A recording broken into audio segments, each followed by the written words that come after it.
Video के starting में हमें डेमोनिक के घर को दिखाया था और उसके घर के ऊपर बहुत बड़ा टोर्नेडो घूम रहा होता है और तभी हमें दिखाया था कि रूम के अंदर का सीन वहीं पे हमें डेमोनिक को दिखाया था जो कल्टीवेशन कर रहा होता है और वहीं पे उसका सिस्टम से नोटिफिकेशन आ रहा होता है कि होस्ट ने 4th layer sea consequence realm पे ब्रेक थ्रू किया है, होस्ट ने 5th layer sea consequence realm पे ब्रेक थ्रू किया है, होस्ट ने 6th layer sea consequence realm पे ब्रेक थ्रू किया है। ऐसे ऐसे करके सिस्टम का नोटिफिकेशन आने ही लगता है और तभी अचानक से सिस्टम से लास्ट नोटिफिकेशन आता है कि होस्ट ने successfully 9th layer sea consequence realm पे ब्रेक थ्रू किया है। और दूसरी तरफ हमें डेमोनिक चू को दिखाया था जो सिस्टम का और नोटिफिकेशन ना तो देख के कह रहा होता है कि सिस्टम 10th लेयर के सी कॉन्सिक्वेंस रिलम पे ब्रेक थ्रू करने के लिए कंडीशन क्या है। वहीं पे सिस्टम रिप्लाई देती है कह रहा होता है कि होस्ट के पास कोई भी आइटम नहीं है जो 10th layer sea consequence realm पे ब्रेक थ्रू करने के लिए एक्सचेंज कर सके और जिसके कारण host 10th layer sea consequence realm पे ब्रेक थ्रू करने के लिए फेल्ड हो चुके हैं। फिर सिस्टम डेमोनिक को कह रहा होता है कि होस्ट अगर सक्सेसफुली ब्रेक थ्रू करना चाहता है तो आपको पेनेसिया मिल्क, पूतिया divine flower, soul baby monster fruit ये तीनों वैल्यूएबल ट्रेजर आपको चाहिए तभी 10th layer sea consequence realm पे ब्रेक थ्रू कर पाएंगे। और दूसरी तरफ हमें डेमोनिक चू को दिखाता है जो सिस्टम का ये नोटिफिकेशन देखने के बाद टोटली उदास हो गया होता है और वो मन में कह रहा था कि सिस्टम ने तीनों ट्रेजर के बारे में जो बताया है वो सभी डिवाइन ग्रेड आइटम है और ये तीनों आइटम इतना ज्यादा वैल्यूएबल है कि बाई चांस मिलना भी बहुत ज्यादा मुश्किल है और मार्केट पे मिलने के बाद तो छोड़ ही दो। तो डेमोनिक चू मन में कह रहा था कि ये जितना सारा ट्रेजर है मुझे ढूंढना ही होगा, अगर मैं ये ब्रेक थ्रू नहीं कर पाता हूँ तो मैं फ्यूचर में बहुत ज्यादा प्रॉब्लम का फेस करने वाला हूँ। और तभी अचानक से डेमोनिक चू को उसी लड़की की याद आता है जो लड़की आपको एपिसोड 9 पे देखने को मिल जाएगा। मैं नाम भूल चुका हूँ, आप जाकर देख लेना, ठीक है। वही लड़की कह रहा था कि ब्रदर चूजियन एक डिसाइपल है जो या सीक्रेट रिलम पे जाके rotten soul baby monster fruit हासिल किया था। और डेमोनिक को वो बात याद आती है, वो बहुत ज्यादा खुश हो जाता है और फिर वो कह रहा था कि अब तो मुझे ताइजो डिवाइन टावर में जाना होगा। सीन शिफ्ट होता है, हमें 3 दिन बाद का सीन दिखाता है। वहीं पे हम ताइजो पिक को देखते हैं, वहीं पे बहुत सारा लोग इकट्ठा हुआ होता है। वहीं पे हमें दिखाया था कि ताइजो पिक के टावर को, वहीं पे हमें दोनों एल्डर को दिखाया था। वहीं पे हमें एक एल्डर को दिखाया था जो कह रहा होता है कि हर 30 साल के बाद यहाँ पे बहुत सारा लोग इकट्ठा होता है और मैं ये सोच रहा हूँ यहाँ पे कोई डिसाइपल है जो ताइजो टावर के जो रिकॉर्ड है उसे तोड़ सके। सीन शिफ्ट होता है, हमें फाइनली दोनों एल्डर के फेस को दिखाया था। वहीं पे एक औरत होती है जिसका नाम होता है मोफे यान ताइजोन पिक के एल्डर और वहीं पे एक बुड्ढा होता है जिसका नाम होता है ओल्ड वाग ताइजोन पिक के एल्डर। हमें वही औरत को दिखाया था जो कह रहा था कि सी ऑफ कॉन्सिक्वेंस रिलम के एक डिसाइपल टॉप 10 पे जगह हासिल कर लिया है। ओल्ड हुआग, तुम्हें किस डिसाइपल के ऊपर सबसे ज्यादा उम्मीद है कि वो अच्छा परफॉर्मेंस करेगा? मैं ओल्ड हुआग को दिखाया था जो कह रहा था कि मुझे लगता है कि या फैन क्योंकि उसका बहुत ही हाई पोटेंशियल है और इनक्रेडिबल फाउंडेशन है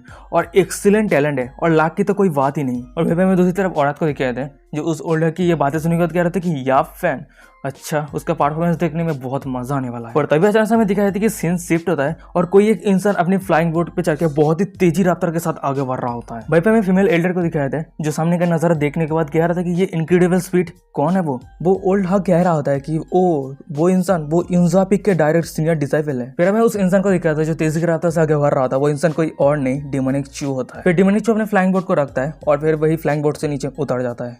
फिर हम डेमोनिक चू को देखते हैं जो आगे बढ़ रहा होता है। तो वहीं पे अचानक से कोई कह रहा था कि मेरे डिसाइपल तुम बहुत ही अच्छा काम किए हो, मैं तुम्हारे ऊपर बहुत ही ज्यादा प्राउड हूँ। फिर डेमोनिक चू का नजर उसकी तरफ जाता है, दिखाया जाता है कि एक लड़की होती है जो उसके मास्टर को कह रहा होता है इसके बारे में कि उसने कैसा परफॉर्मेंस किया है और वहीं बहुत सारे उसको कंग्रेचुलेट कर रहा होता है। तो वहीं पे दूसरी तरफ हम एक लड़की को दिखाया जाता है जिसका नाम होता है याफेन ताइंजियन फीक के डायरेक्ट डिसाइपल और फिर वो कह रहा था कि मैं जरूर सी ऑफ कॉन्सिक्वेंस रिलम के टॉप 10 पे जगह हासिल करूंगा ये और मैं ताइजोन टावर की जो बेल है वो मैं पहले बजाऊंगा। और तभी अचानक से हमें दिखाया था कि उस बंदे के पीछे यानी याफेन के पीछे डेमोनिक चू आ जाता है और फिर वो कह रहे थे कि तुम कौन हो। हमें वही बंदे को यानी वही याफेन को दिखाते हैं जो डेमोनिक चू के यहाँ पे देख के कह रहे थे कि आप योनजोपी के सीनियर डिसाइपल है ना, मेरा नाम है याफेन। और इधर याफेन का ये नाम सुनने के बाद डेमोनिक चू मन में कह रहा था कि क्या मेन कैरेक्टर नाम है और फिर वो याफेन की तरफ देख रहा होता है और वो मन में कह रहा था कि सिर्फ इतना ही नहीं उसके पास इनक्रेडिबल लक है, क्या ये लड़का कोई मेन कैरेक्टर है। फिर डेमोनिक चू याफेन को कह रहा था कि ब्रदर या तुमसे मिलकर बहुत अच्छा लगा, वैसे क्या तुम मुझे जानते हो? भाई भाई याफेन कह रहा होता कि हाँ जरूर, मैंने सुना है कि आपने लाइफ और डेथ बैटल पे 2 बार कंटिन्यूअसली जीत चुके हैं और बहुत सारा स्पिरिचुअल स्टोन भी जीते हैं। और याफेन की ये बातें सुनने के बाद डेमोनिक चू कह रहा था कि ओ ये कुछ भी नहीं है, ये मेंशन करने की कोई जरूरत ही नहीं है, कोई काबिल ही नहीं है। और हमें दूसरी तरफ याफेन को दिखाया था जो डेमोनिक चू की ये बातें सुनने के बाद मन में कह रहा था कि वाओ सिनियर चूजियन कितना ज्यादा काइंड और जेंटल है और अगर मैं सिनियर चूजियन से दोस्त बनाता हूँ तो ये बहुत अच्छा रहेगा। और हमें दूसरी तरफ डेमोनिक चू को दिखाया था जो याफेन को देखते हुए मन में कह रहा होता है कि ये ब्रदर याफेन का पर्सनालिटी बहुत ही ज्यादा स्ट्रेट फॉरवर्ड है, अगर मैं इसका अपना दोस्त बना लेता हूँ तो मेरे लिए बहुत ही ज्यादा सुटेबल होगा। फिर उसके बाद याफेन का जो लक है वो मैं फ्यूचर में निचोड़ लूंगा। तो गाइस आप सब कमेंट करके बताओ अगर ये दोनों फ्रेंड बनता है तो इन दोनों में से कौन सबसे ज्यादा खतरनाक लॉस करने वाला है। तो यहाँ पे सीन शिफ्ट होता है, हम एक फिलर को दिखाते हैं, भाई चूजियन का नाम होता है कंपटीशन में पार्टिसिपेट करने के लिए। हम डेमोनिक चू को देखते हैं जो याफेन को ग्रीट करते हुए कह रहा था कि ब्रदर या अब मेरा ट्रायल का समय आ चुका है, हम बाद में मिलते हैं। और भाई मैं याफेन को दिखाता है जो कह रहा था कि सीनियर ब्रदर आपका गुड लक। फिर हम डेमोनिक चू को देखते हैं जो टावर के अंदर घुस जाता है और वो रहते हैं ताइजुआ डिवाइन टावर के फर्स्ट फ्लोर। वहीं पे हमें दिखाते हैं कि बहुत सारा लाल आंखें जल रहा होता है और फिर हमें दिखाते हैं कि वो उल्फ होता है। वहीं पे जितने सारा उल्फ होता है वो सभी रोर करते हुए डिमोनिक की तरफ आगे बढ़ रहा होता है और वहीं पे जितने सारे उल्फ थे उस सभी को देखते हुए डिमोनिक कह रहा था कि ओ सिर्फ कुछ कुत्ते आए हैं गेस्ट को स्वागत करने के लिए। और फिर वो डिमोनिक अपने पास से वो तलवार को निकाल लेता है। वैसे हमें दिखाते हैं कि वहीं पे जितना सारा उल्फ था वो डिमोनिक के ऊपर अटैक करना शुरू कर दिया होता है, पर हमें दिखाया था कि डिमोनिक को जो एक ही ब्रेथ पे जितना सारा उल्फ था सभी को मार दिया होता है। फिर हम डिमोनिक को दिखाए थे जिसके फोरहेड पे स्वॉर्ड इंटेंट बना रहता है और फिर वो मन में कह रहा था कि हाँ सी ऑफ कॉन्सियस रिलम पे सिर्फ कुछ ही बीस्ट मेरे लिए कुछ भी नहीं। तो वहीं पे सीन शिफ्ट होता है। हमें दिखाया था कि डिमोनिक को जो ताइजुआ डिवाइन टावर के 67 फ्लोर पे आ चुका है और वहीं पे हमें दिखाया था कि लड़की को जो डिमोनिक के आसपास घूम रहा होता है और वहीं पे वो लड़की डिमोनिक को कह रहा था कि यहीं पे रुक जाओ और हम दोनों मिलके जिंदगी का मजा लेते हैं। और हमें डिमोनिक को दिखाता है जो अपनी तलवार के वहां से उस लड़की के धड़ और गर्दन दो हिस्सों में बांट दिया होता है और वहीं पे डिमोनिक मन में कह रहा था कि मैं चूज यॉन। एक छोटी सी लड़की मुझे सीड्यूस करने की कोशिश कर रहा है, मुझे हजारों लड़कियों के साथ एक्सपीरियंस है और तुम मुझे सीड्यूस करने के लिए बहुत ही छोटे हो। फिर हमें डिमोनिक को दिखाता है जो ताइजुआ डिवाइन टावर के 68 फ्लोर पे आ चुका होता है और वहीं पे 4 लोग रहता है जो डिमोनिक के साथ फाइट करने के लिए बैठा रहता है। एक व्हाइट टाइगर का पावर प्रोसेस करके रखा होता है और एक अर्थ टर्टल का पावर प्रोसेस करके रखा होता है और एक अपना फोनिक्स का पावर प्रोसेस करके रखा होता है और जो चौथा रहता है वो ड्रैगन का पावर प्रोसेस करके रखा होता है। और हमें दूसरी तरफ डिमोनिक को दिखाता है जो कोई फैनिक नहीं रहता है और फिर वो अपना तलवार पकड़ लेता है और फिर वो कह रहा था कि ओ तो तुम चलो सी ऑफ कॉन्सिक्वेंस रिलम के एकदम पीक पर हो और फिर वो कह रहा था कि अच्छा ठीक है तुम मेरे इस स्लैश को पकड़ के दिखाओ। तभी हमें दिखाते कि डिमोनिक को जो एक ही ब्रेथ पे उन चारों को हजारों में बांट देता है। सीन शिफ्ट होता है। हमें डिमोनिक को दिखाता है जो ताइजुआ डिवाइन टावर के 98 फ्लोर पे पहुंच चुका होता है और उसके सामने एक इंसान खड़ा रहता है अपना तलवार लेके और फिर हमें दिखाया था कि वो इंसान कोई और नहीं ताइसुजी होता है और ये रियल ताइसुजी नहीं है, उसका सिर्फ कॉन्सिक्वेंस और ताइसुजी का ये कॉन्सिक्वेंस है तो उस समय का जब वो 9th लेयर का सी ऑफ कॉन्सिक्वेंस रिलम के एकदम पीक पर था। ताइसुजी को यहाँ पे देखे डिमोनिक मन में कह रहा था कि इसका रिलम और मेरा रिलम सेम है peak of 9 layer sea consequence realm पे, पर मैं उसके पावर को प्रेडिक्ट नहीं कर पा रहा हूँ, क्या ये हो सकता है। फिर डिमोनिक ताइसुजी को कह रहा था कि क्या तुम असल एम्परर ताइसुजी हो। वहीं पे दूसरी तरफ हमें ताइसुजी को दिखाते हैं जो चुप रहता है और ये देखने का डिमोनिक हंसता है, एक डेविल हंसी हंसता है और वो हंसते हुए कह रहा था कि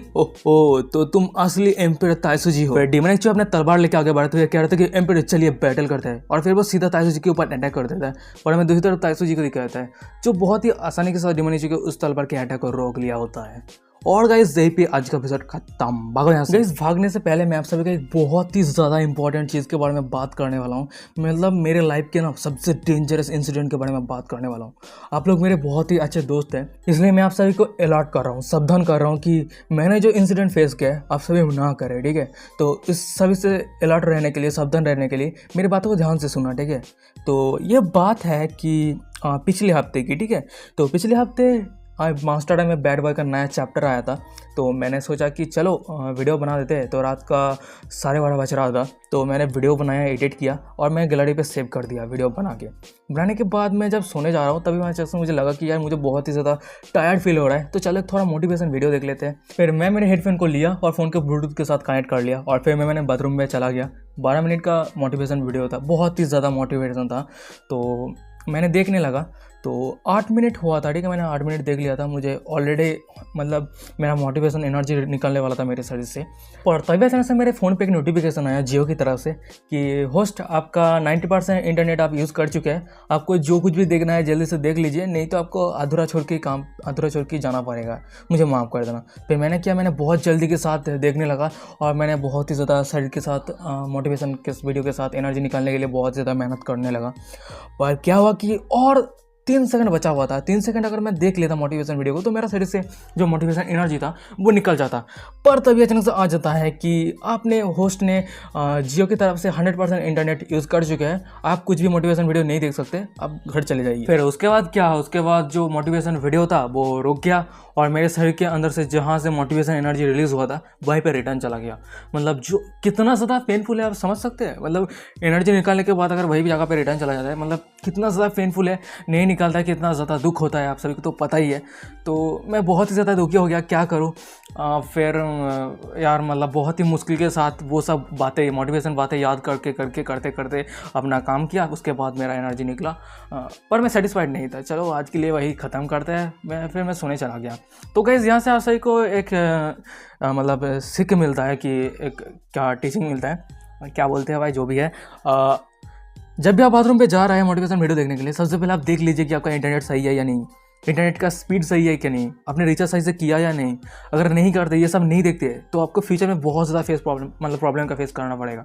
मतलब समझ रहे हैं ना, मतलब अगर एनर्जी निकालते निकालते अगर रुक जाता है तो कितना ज़्यादा प्रॉब्लम होता है। तो यही मैं मुझे कहना था कि आप सब मेरे अच्छे दोस्त हैं, इसलिए शेयर कर रहा हूँ। मैंने जो प्रॉब्लम फेस किया है आप लोग ना करें, तो इससे आप सभी का मतलब जो दर्द दुख है वो सहन नहीं करना पड़ेगा, ठीक है। तो चलो आज के लिए बस इतना ही, मिलते हैं नेक्स्ट एपिसोड पे, तब तक के लिए बाय बाय।